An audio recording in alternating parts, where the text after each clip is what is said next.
হে রে আমার সন্তান, আমি তোমাকে স্বপ্ন যুগে দেখলাম কুরবানি করতেছি। কি করতেছি? আরো জোরে বলেন। এবার সন্তান জবাব দেন, ইয়া আবাতি ফাআল মা তুমার সাতাজিদুনি ইনশাআল্লাহ ইনশাআল্লাহু মিনাস সাবিরিন।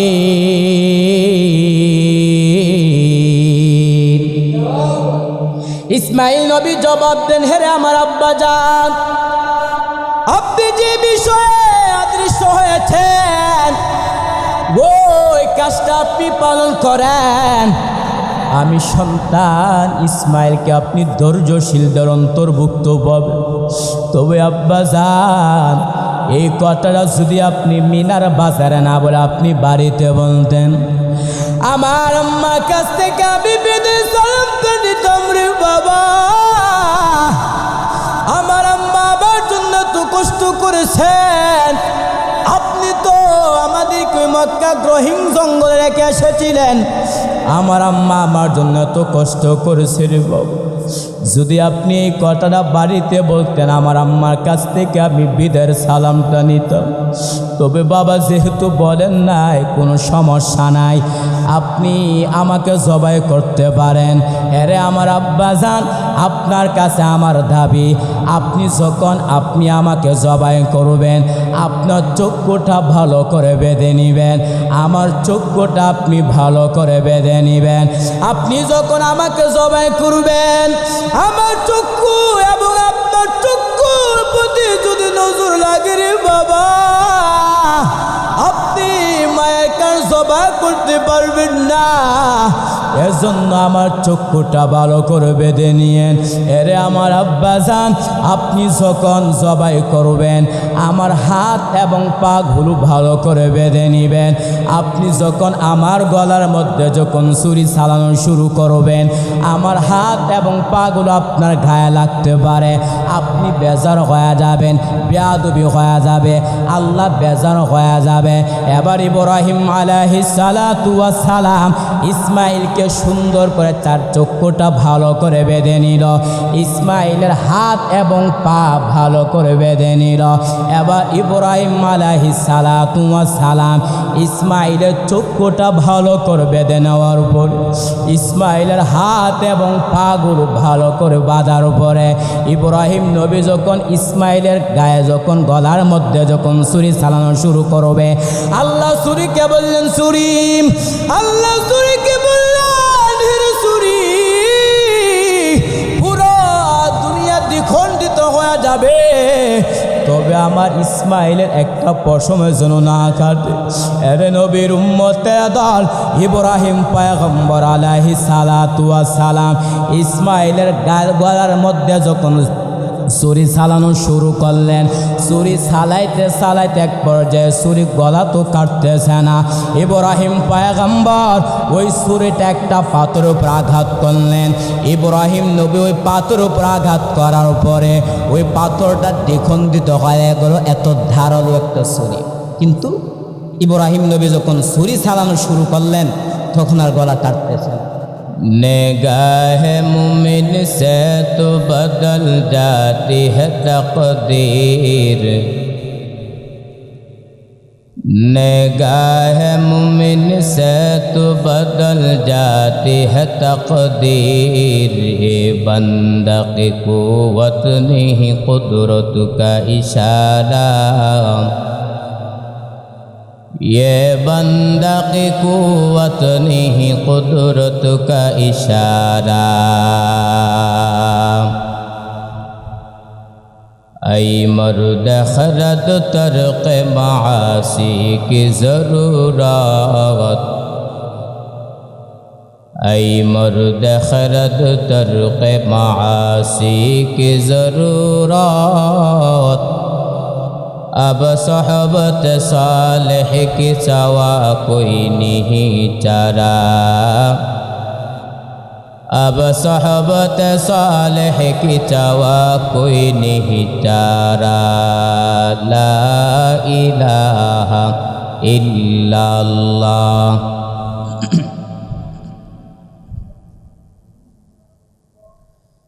লা ইলাহা ইল্লাল্লাহ।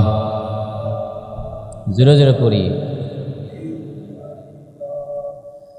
লা ইলাহা ইল্লাল্লাহ।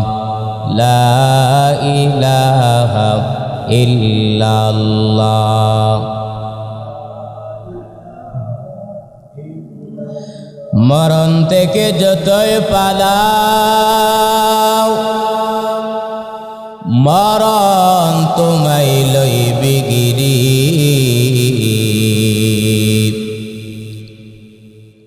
যদিও সুদূর আকাশ পানে লুকাও সেতাই লাগে শিরি। লা ইলাহা ইল্লাল্লাহ। লা ইলাহা ইল্লাল্লাহ মুহাম্মাদুর রাসূলুল্লাহ সাল্লাল্লাহু আলাইহি ওয়াসাল্লাম। আলহামদুলিল্লাহ। সম্মানিত মুসল্লিনে কেরাম, পর্দার অন্তর শ্রদ্ধেয় সম্মানিত মা ও বোনেরা, দয়াম আল্লাহ রব্বুল আলামিনের শঙ্কর শুকর সুজুদ যে আল্লাহ রব্বুল আলামিন বড় মায়া করে আসান করে অনুগ্রহ করে সাপ্তাহিক জুমার বারে 2 রাকাত ফরজ নামাজ পড়ার উদ্দেশ্যে আগে আগে আসার বসার তৌফিক দান করেছেন। এজন্য অন্তরস্থল থেকে কালিমাত শুকর আদায় করি আলহামদুলিল্লাহ। লাখ কোটি দরুদ ও সালাম সাইয়্যিদুল মুরসালিন রাহমাতুল লিল আলামিন শফিউল মুজনবিন খাতামুন নবিয়্যিন সাইয়্যিদ সাকালান ইমামুল মুরসালিন শফি আযম রাসূল আকরাম রহমত আলম নবিয়ুল আরবুল আজম হাবিবে কিবরিয়া আশরাফুল আম্বিয়া সাইয়্যিদুল আম্বিয়া জনাবে হযরত মুহাম্মদুর রাসূলুল্লাহ সাল্লাল্লাহু আলাইহি ওয়াসাল্লাম। আমরা বিগত জুমায় হজের খাকে বলে এবং হজ কত প্রকার, পাশাপাশি হজের গুরুত্ব এবং তাৎপর্য নিয়ে আমরা আলোচনা করেছি। আজকের আলোচনার বিষয়বস্তু হচ্ছে কোরবানি, গুরুত্ব এবং তাৎপর্য, পাশাপাশি কোরবানির ইতিহাস কোথায় থেকে শুরু হয়েছে আমরা ধারাবাহিকভাবে আলোচনা করব। আল্লাহ তাআলা যতগুলো আমার আপনার উপর বিধিবিধান দিয়েছেন, কিছু বিধিবিধান আছে অন্তরের সাথে সম্পৃক্ত ইতিকাদ বিষয়, আবার কিছু বিষয় আছে যেগুলো শারীরিক অঙ্গের সাথে সম্পর্কিত। যেমন নামাজ পড়া, নামাজ পড়তে গেলে শারীরিক অঙ্গের প্রয়োজন হয় না? হ্যাঁ, অঙ্গের প্রয়োজন হয়। ঠিক তেমনভাবে আবার কিছু আল্লাহ তাআলার বিধিবিধান আছে যেগুলো আমলের সাথে, মালের সাথে সম্পৃক্ত। যেমন কুরবানি দেওয়া, কুরবানি দেওয়ার ক্ষেত্রে টাকা পয়সার সম্পর্ক আছে না? কথা বলেন। এজন্য যেহেতু আমাদের আমাদের সামনে কুরবানি একটা নৈকট্যপূর্ণ, অনেক গুরুত্বপূর্ণ একটা আমল সামনে উপস্থিত, সুতরাং আমরা কোরবানি কোথায় থেকে আসছে এবং কোরবানির দেওয়ার সওয়াব কি, কোরবানি যদি সামর্থ্য থাকার পরে কোনো ব্যক্তি কোরবানি না দেয় তাহলে তার ভয়ানক কি পরিস্থিতি হবে, আমরা সেই বিষয় নিয়ে কথা বলবো। কোরবানি যে বিধিবিধান সেটা হযরত আদম আলাইহিস সালাতু ওয়াস সালামের জমানায় থেকে শুরু হয়েছে, ঠিক না? কিন্তু তখনকার জমানায় কোরবানি খাওয়ার বিধিবিধান ছিল না। আসমান থেকে একটা আগুন এসে যার কোরবানি কবুল হতো, তার কোরবানি আসমান থেকে এসে আগুন জ্বালায় দিত, আর যার কোরবানি কবুল হতো না তার সম্পদ, তার মাল যথাযথ স্থানে পড়ে থাকত। তো কোরবানিটা আসছে কোথায় থেকে? হযরত আদম আলাইহিস সালাতু ওয়াস সালাম তার 2 সন্তান, একটার নাম হচ্ছে হাবিল আর একটার নাম হচ্ছে কাবিল। তো আদম আলাইহিস সালাতু ওয়াস সালামে তার স্ত্রী হযরত মা হাওয়া আলাইহিস সালাতু ওয়াস সালামের গর্ভে যখন কোনো সন্তান আসতো, একটা ছেলে সন্তান আসতো, পাশাপাশি একটা মেয়ে সন্তান আসতো। তো যে ব্যক্তির সাথে প্রথমে যে ছেলের সাথে যে মেয়েটা জন্মলাভ করত তারা হচ্ছে সহোদর বোন, তাদের সাথে বৈবাহিক সম্পর্ক হারাম ছিল। কিন্তু অপরের পক্ষে যার সাথে যে ছেলের সাথে যে মেয়েটা আসতো, প্রথম সন্তান দ্বিতীয়বার ভূমিষ্ঠ হওয়ার পরে যেই মেয়েটা জন্মলাভ করেছে তার সাথে বিবাহ বৈধ হালাল ছিল। তো এক পর্যায়ে কাবিলের সাথে যে মেয়েটা জন্মলাভ করেছে সেই মেয়েটা ছিল খুবই সুন্দরী। তো কাবিলের সাথে যে মেয়েটা দুনিয়ার মধ্যে আগমন করেছে তারা হচ্ছে সহোদর বোন। সুতরাং কাবিল তার সাথে যেই বোনটা জন্মগ্রহণ করেছে যমজ হিসাবে সেই মেয়েকে বিবাহ করতে পারবে না। তো বিবাহ যদি করতে হয় হাবিল করতে হবে। তো হাবিলের সাথে যে মেয়েটা দুনিয়ার মধ্যে জন্মলাভ করেছে সেই মেয়েটা ছিল একটু কালো। সুতরাং কাবিল হাবিলের সাথে যে মেয়েটা জন্মলাভ করেছে ওই মেয়েকে বিবাহ করতে রাজি না। তো এক পর্যায়ে বলল, ঠিক আছে, যদি তোমরা কাবিল যদি তার সাথে যে মেয়েটা জন্মলাভ করেছে যদি তাকে বিবাহ করতে চায় তাহলে কুরবানি দিতে হবে। পাশাপাশি হাবিলের কুরবানি দেওয়ার জন্য তিনি তার দ্রব্য গম জাতীয় জিনিস উপস্থিত করেছে, কুরবানি করবে। আর কাবিল সে তার পশুপালিত জন্তু সে পালন করে। উভয়জনে কুরবানি যখন পেশ করা হলো তখন আল্লাহর পক্ষ থেকে হাবিলের কুরবানিটা আল্লাহ কবুল করেছে। আল্লাহর পক্ষ থেকে আসমান থেকে একটা আগুন এসে হাবিলের কুরবানি যে জন্তু, হাবিল যে বস্তু কুরবানির জন্য পেশ করেছে আল্লাহর কাছে তার কুরবানিটা কবুল হয়ে গেছে। সুতরাং কাবিল তার সাথে যে মেয়েটা জন্মলাভ করেছে তাকে বিবাহ করতে পারবে না। সুতরাং এক পর্যায়ে এই যে সেখান থেকে কুরবানি শুরু হয়েছে, বুঝতে পারছেন? তো তখন কিন্তু খাওয়ার বিধিবিধান ছিল না, খাওয়ার বিধিবিধান শুরু হয়েছে আল্লাহর পয়গম্বর হজরত ইব্রাহিম আলাইহিস সালাতু ওয়াস সালামের জমানা থেকে। সাহাবায়ে কেরাম আরজ করলেন, ইয়া রাসূলুল্লাহ মা হাযিল আদাহি, এই যে কুরবানিটা সেটা কোথায় থেকে আসছে? তখন নবী বলেন, সুন্নাতু আবিকুম ইব্রাহিম, এই কুরবানিটা হচ্ছে তোমাদের জাতির পিতা হজরত ইব্রাহিম নবীর সুন্নত। তখন সাহাবায়ে কেরাম আরজ করলেন, নবী ফামা লানা ফিহা রাসূলুল্লাহ, যদি আমরা কুরবানি দিই ওই কুরবানির ক্ষেত্রে আমাদের কি শ্রেষ্ঠতা হাসিল হবে? তখন আল্লাহর নবী বলেন, বিকুল্লি শাআরাতিন হাসানা, আপনি যেই পশুটা জবাই দিবেন ওই পশুর বিনিময়ে আল্লাহ এক একটা নেকি দান করবে। সাহাবায়ে কেরাম আরজ করলেন, নবী ফাসুফ, আমরা যে পশুটা কুরবানি দিব ওই পশুর পশমের বিনিময়ে আল্লাহ কি দান করবে? তখন আল্লাহর নবী বলছেন, ফাসুফ বিকুল্লি শাআরাতিন মিনাস সুফি হাসানা, আল্লাহ তাআলা প্রত্যেকটার পশমের বিনিময়ে আল্লাহ এক একটা সওয়াব দান করবে। তাহলে এই হচ্ছে কুরবানির শ্রেষ্ঠত্ব এবং ফজিলত।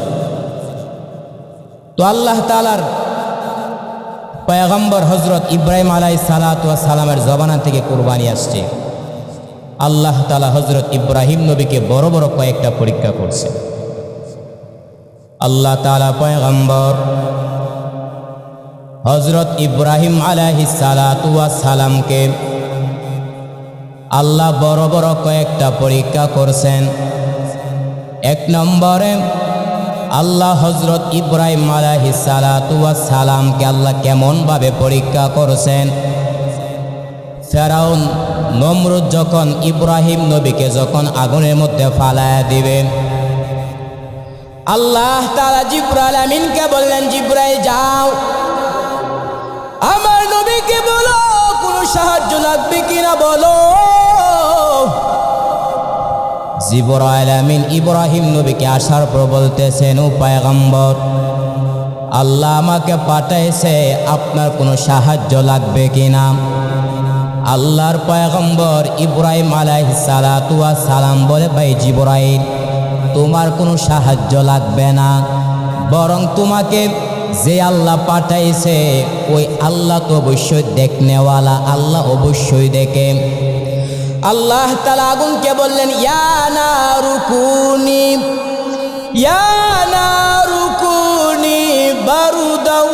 সালামা।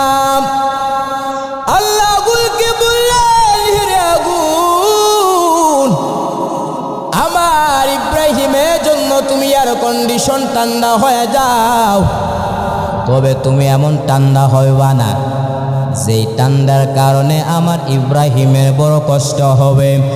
এরে নবীর উম্মতে দল, বোঝা গেল ইব্রাহিম পয়গম্বর 1 নম্বর পরীক্ষার মধ্যে ফাঁস করছে কিনা, কথা বলেন। এরে নবীর উম্মতে দল, 2 নম্বর পরীক্ষা হলো আল্লাহ ইব্রাহিম নবীকে আল্লাহ 120 বছর একটা সন্তান দিছে। আল্লাহর কাছে দোয়া করেন, আল্লাহ রব্বানা রব্বানা হাবলি মিনাস সালিহিন। আল্লাহর কাছে দোয়া করেন, আল্লাহ আপনি আমাকে একটা নেককার সন্তান দেন। অতএব বুঝা গেল রে আল্লাহর বান্দারা, যদি সন্তান চাইতে চাও, কি সন্তান চাইতে হবে? এই কি চাইতে হবে? নেককার সন্তান চাইতে হবে। এরপর সেই এলাকার মানুষ ইব্রাহিম নবী থেকে শিক্ষা গ্রহণ করো। যদি সন্তান চাইতে চাও, কি সন্তান চাইতে হবে? রব্বি হাবিলি মিনাস সালিহিন। ইব্রাহিম নবী জাতিদেরকে শিক্ষা দিতেছেন, যদি সন্তান চাও, নেককার সন্তান চাইতে হবে। কি চাইতে হবে? নেককার সন্তান। আল্লাহ ইব্রাহিম নবীকে একটা সন্তান দিছে 120 বছর পরে। সন্তানের প্রতি মায়া মহব্বত কম না বেশি? এরে আল্লাহ বান্দারা, যার ঘরে সন্তান হয় না, যদি দীর্ঘদিন পর আল্লাহ একটা সন্তান দেন, ওই সন্তানের প্রতি কেমন মায়া।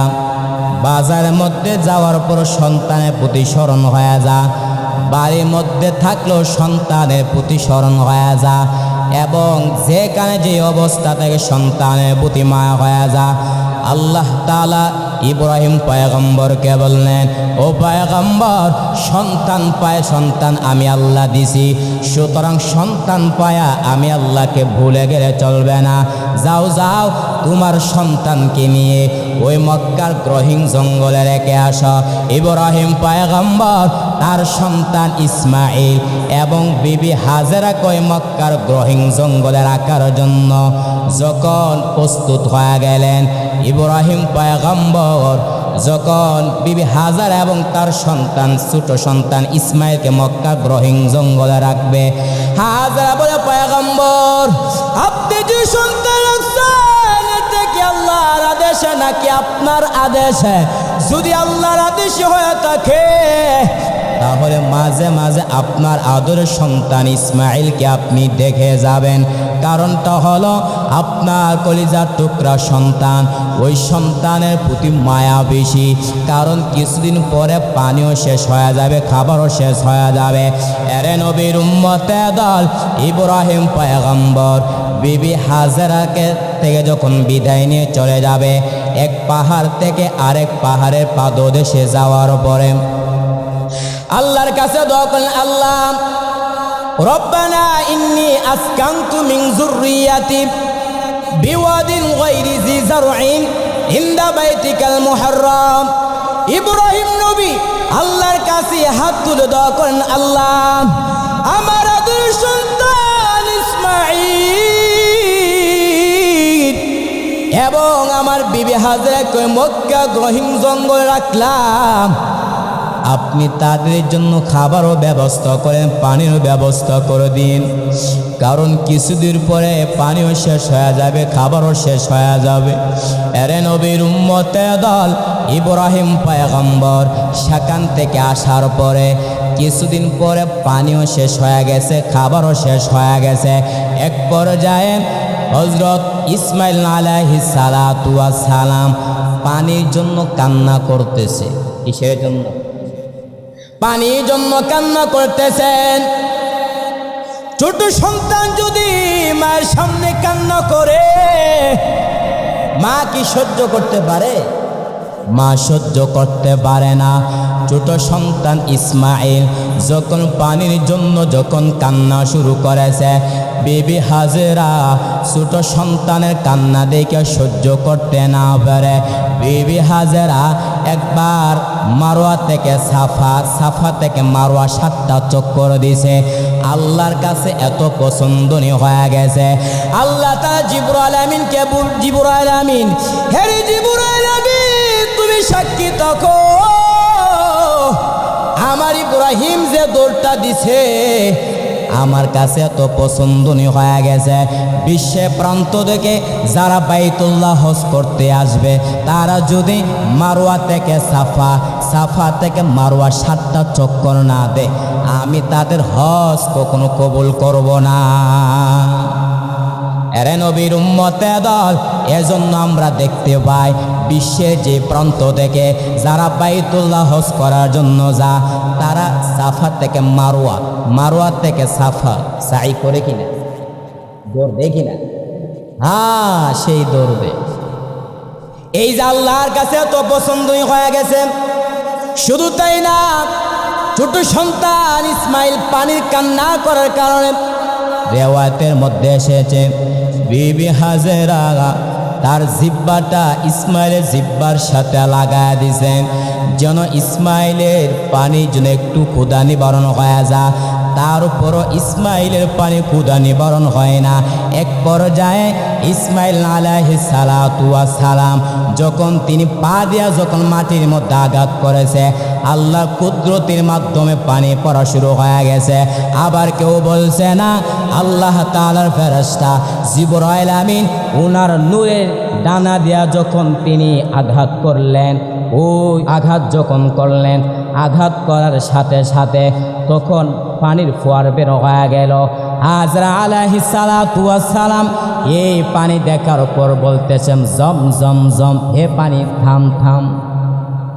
সুতরাং এই যে হাউজে এই যে জমজমের পানি কেমন দাম, সাহাবাকে প্রশ্ন করলেন নবী এই যে জমজমের পানি সেটার তলদেশ কোথায়? রহমতের নবী বলেন এই যে জমজমের পানির তলদেশ অর্থাৎ জমজমের পানির সম্পর্ক হইল হাউজে কাউসারের সাথে সম্পর্ক। এরে নবীর উম্মতে দল, ইব্রাহিম পয়গম্বর যখন দোয়া করলেন ইব্রাহিম নবী দোয়া কবুল করছে, আল্লাহ পানিরও ব্যবস্থা করে দিয়েছেন। কিছুদিন পরে আল্লাহ মানুষের ব্যবস্থা করে দিয়েছেন।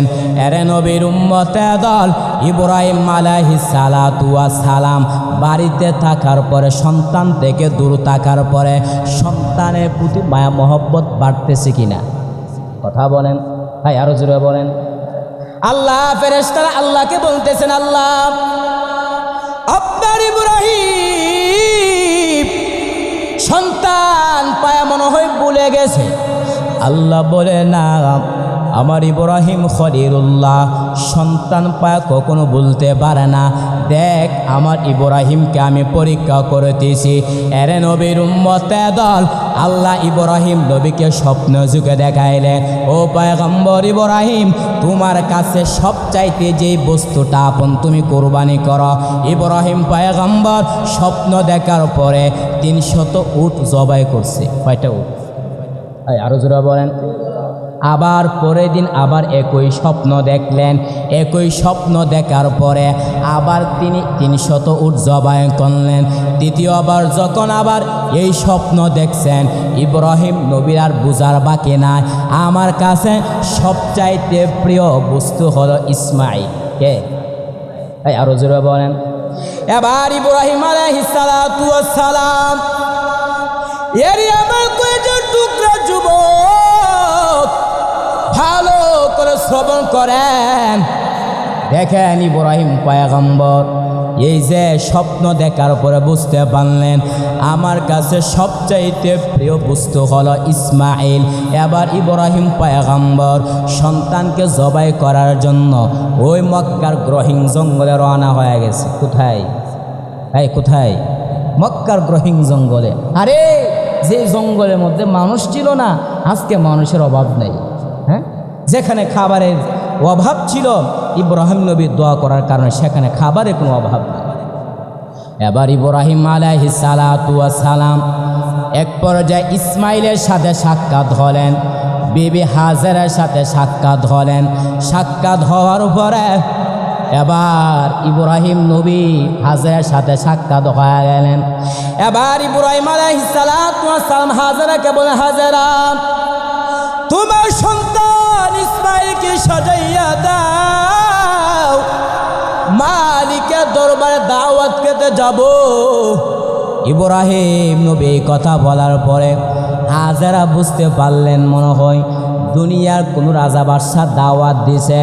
এবার হাজেরা আলাইহিস সালাম ইসমাইলকে সুন্দর করে সাজাইয়া ইব্রাহিমের হাতে তুলে দিলেন আর বললেন, বাবা যাও তোমার আব্বুর সাথে মালিকের দাওয়াত খেতে যাও।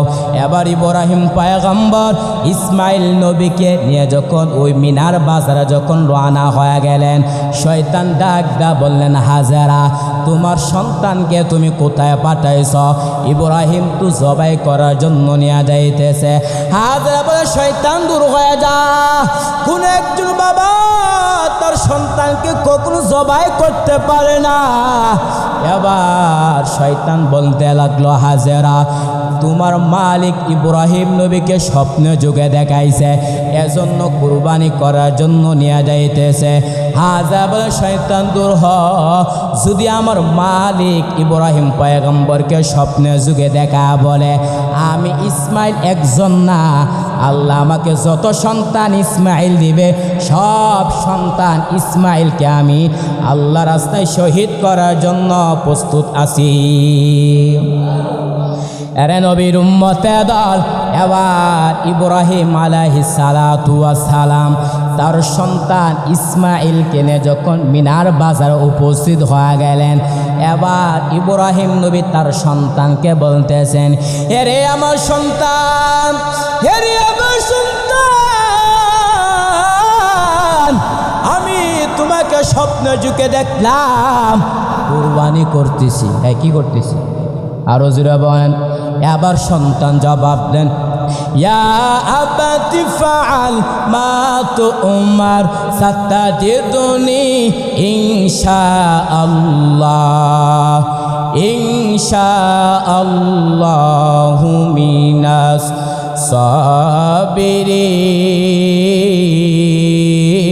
সাবিরিন। ইসমাইল নবী জবাব দেন, হে আমার আব্বা জান, আপনি যে বিষয়ে অদৃশ্য হয়েছেন ওই কাজটা আপনি পালন করেন। আমি সন্তান ইসমাইলকে আপনি ধৈর্যশীলদের অন্তর্ভুক্ত পাবেন। তবে আব্বা জান, এই কথাটা যদি আপনি মিনার বাজারে না বলে আপনি বাড়িতে বলতেন, আমার আম্মার কাছ থেকে আমি বিদেশ সালাম করে দিতাম রে বাবা। আমার আম্মা আমার জন্য তো কষ্ট করেছেন, আপনি তো আমাদেরকে মক্কা গ্রহীণ জঙ্গলে রেখে এসেছিলেন, আমার আম্মা আমার জন্য তো কষ্ট করেছে রে বাবা।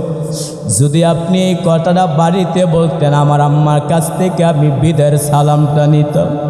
তবে বাবা যেহেতু বলেন নাই কোনো সমস্যা নাই, আপনি আমাকে জবাই করতে পারেন।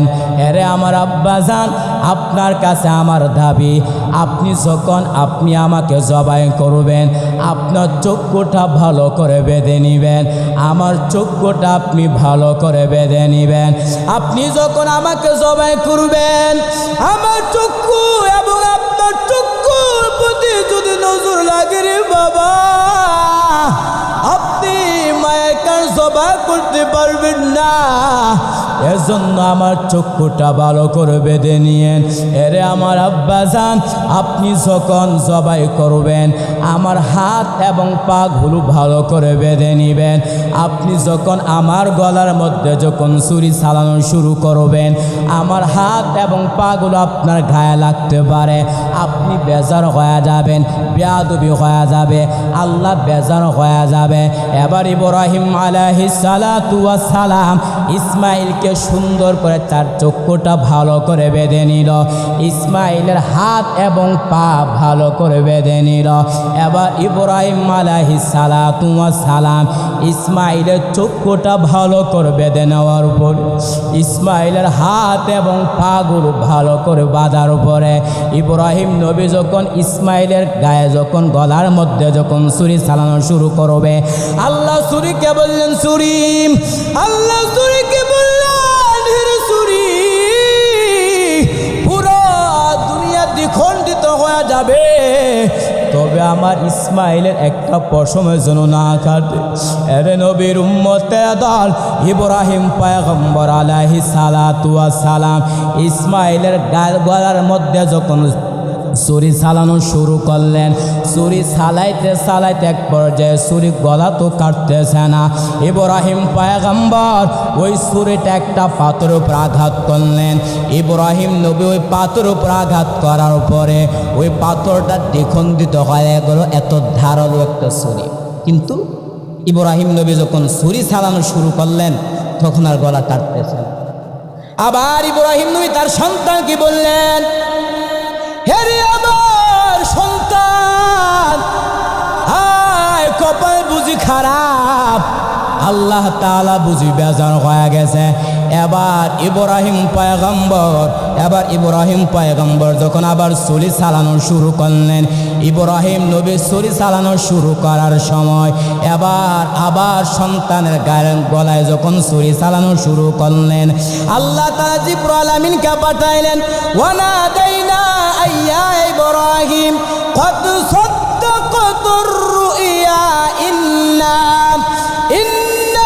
কাযালিকা নাজজিল মুহসিনিন।